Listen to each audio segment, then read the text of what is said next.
touched on earlier. It's not just the slot machine. The slot machine is the end result, in my opinion. If you look at the most successful casinos in the world, they're not married to a dreadful hotel with a dreadful F&B.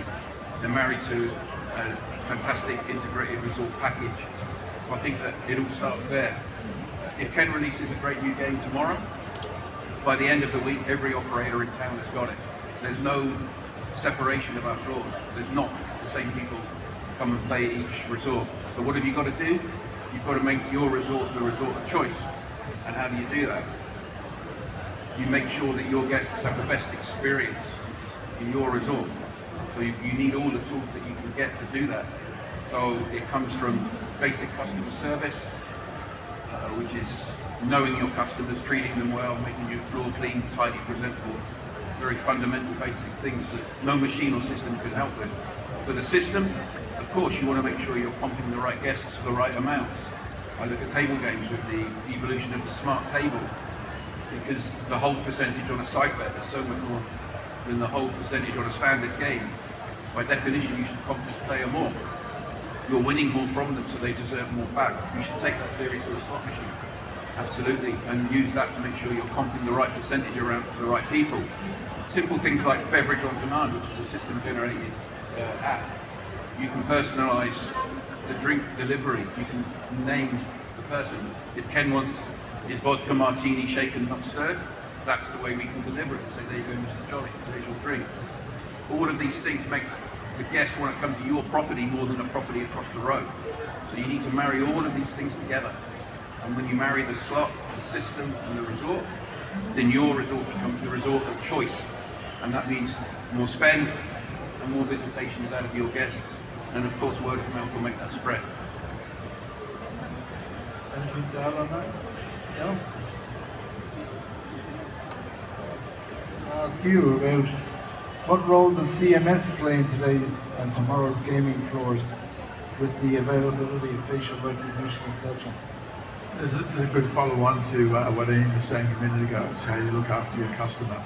So if you go back in years, a number of years ago, the monitoring of slot machines was easy because that was all done electronically. Tables wasn't so easy, but what we've seen in the last 12, 18 months is the emergence of the smart table, so where every bet is being tracked. So now we've had to move systems into that space as well. So what we can do now, we can track on the slot machine a player's bets, same on a table, bet by bet in real time. That wasn't able to be done a couple of years ago. The other thing that we've added is brought in all the smarts across the top of the system. So in other words, we bought a company called House Advantage. And House Advantage ran marketing campaigns across many other systems. We've used that technology to now put our modules, our new modules in the system across anyone's system, including our own and others.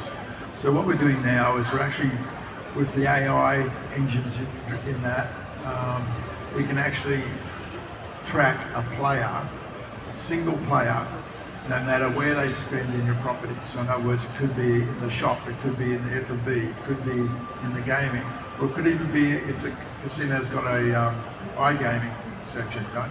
And all that revenue of that player is tracked individually, that player in real time.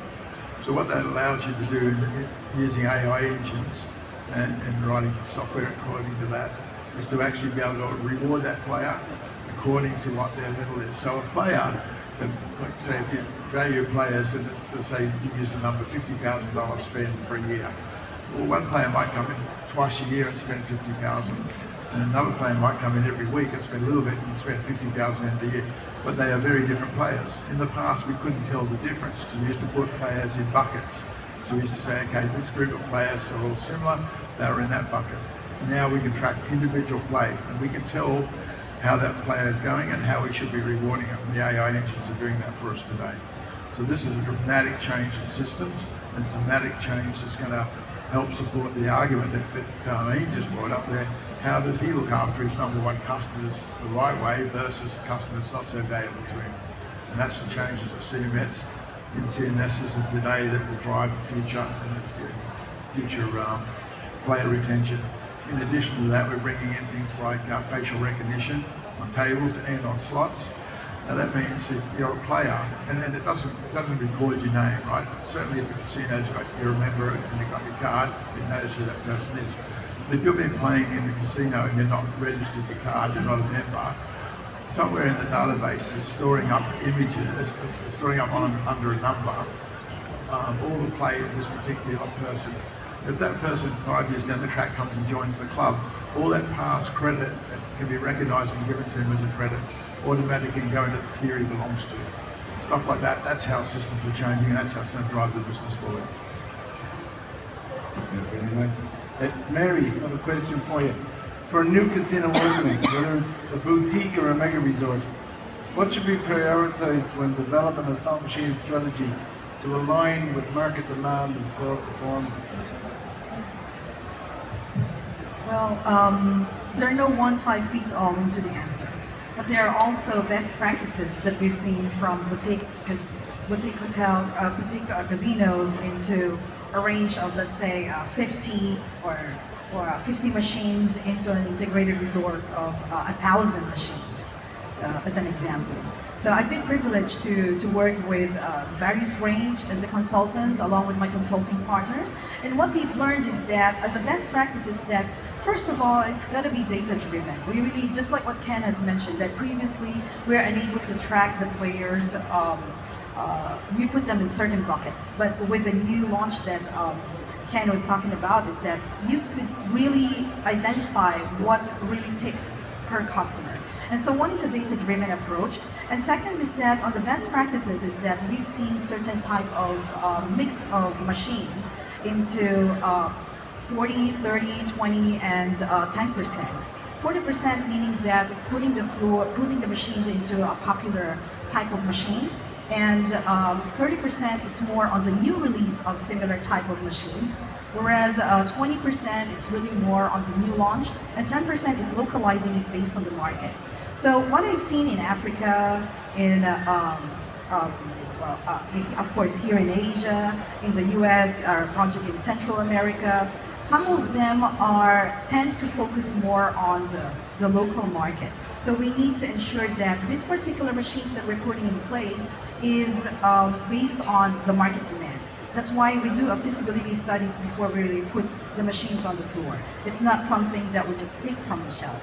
And we mix them together based on the investor's needs, and as well the operator in this case, and as well as what's in the marketplace as supplied. And so these are the 2 cents that I could share based on what we've seen from our previous projects. Louisa, I wanted to ask you, as a new entrant to the land-based space, how is Pop OK approaching game design, localization, and player engagement different from the legacy suppliers? As a new player in land-based arena, we understand that we need some fresh ideas in this market, and we are very agile. We are designing with understanding today's players' needs. So the bold move we made was combining standard slot mechanics with crash-style gameplay. So that's what we do for attracting new players to our online space players, attract to casino floor. So it's like the players who are used to fast and for very fast attraction of the game. So we are very agile, and we are designing our games with understanding both local preferences, of some region preferences, and that's what we do. There's going to be questions coming up there, but there's one big one I wanted to ask for the whole panel. What's one bold prediction you have for the future of the casino floor slot 2.0 experience in the future? One big bold prediction from each of you, please.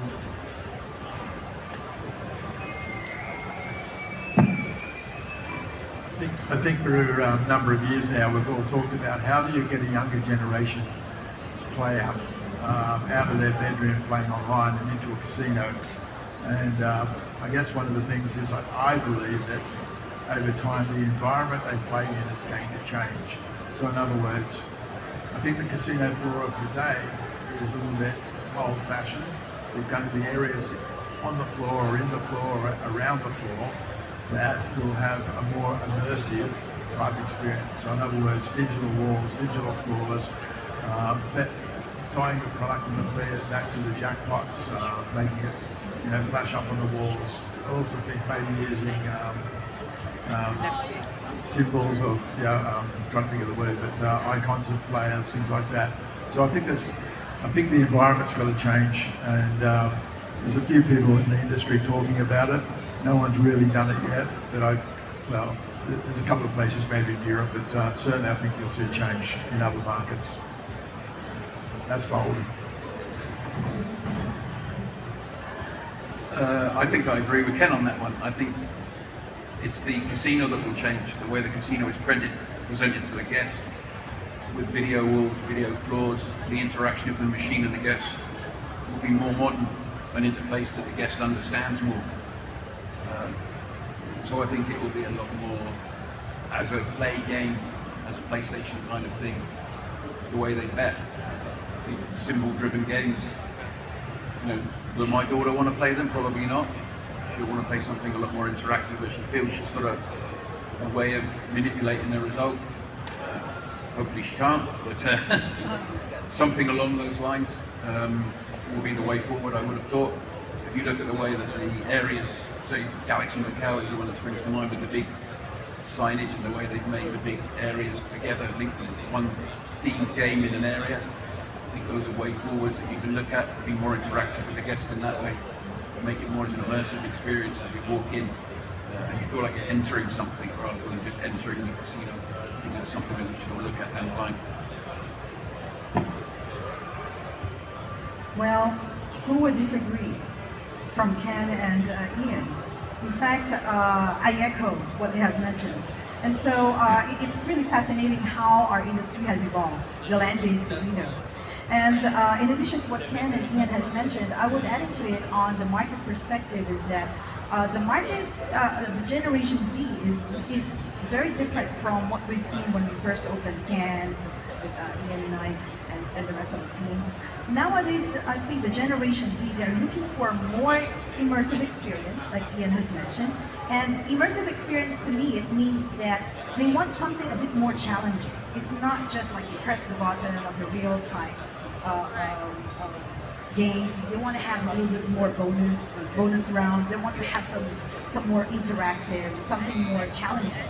So it's no longer a traditional game that is based on luck, but it's coming towards based on skill.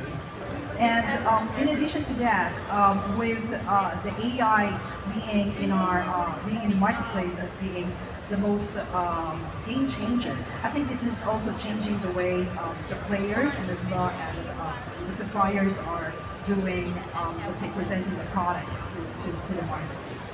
And in addition to that, it really depends on the regulatory.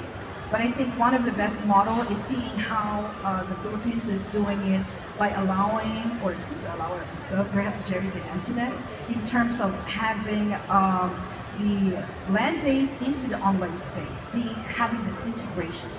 Because most of the younger generation glued on the phone or iPad. That's my 2 cents. I think modern land-based casino will be more entertainment hub, not a gaming club. It's like you are talking about Generation Z, but I think yes, we have new models of slot machines, etc., with touch panels, etc.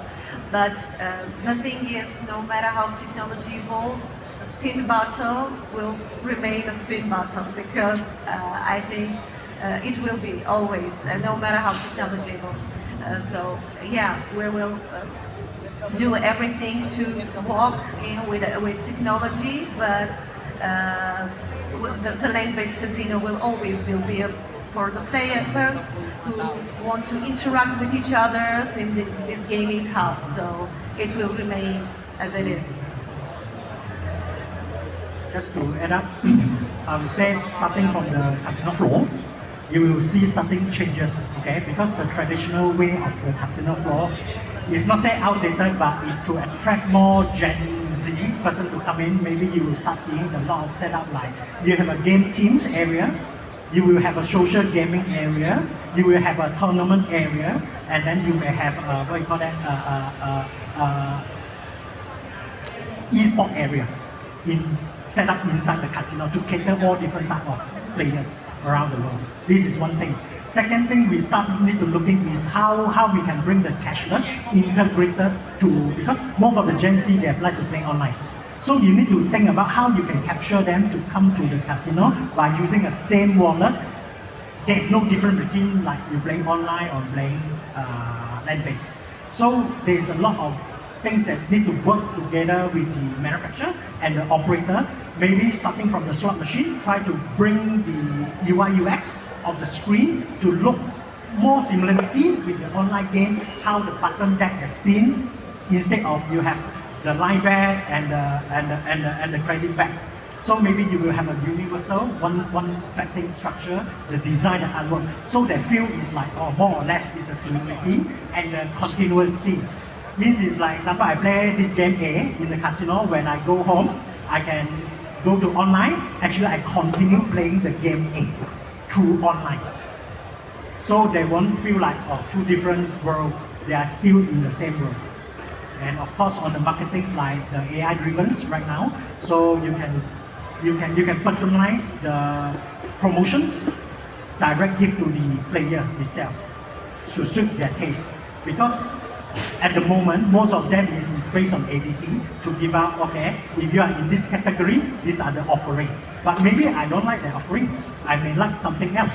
So that's why if you're using the AI-driven the data analytics, so you know more about the customer taste, then you can give what they wanted when the times you want to give them the rewards.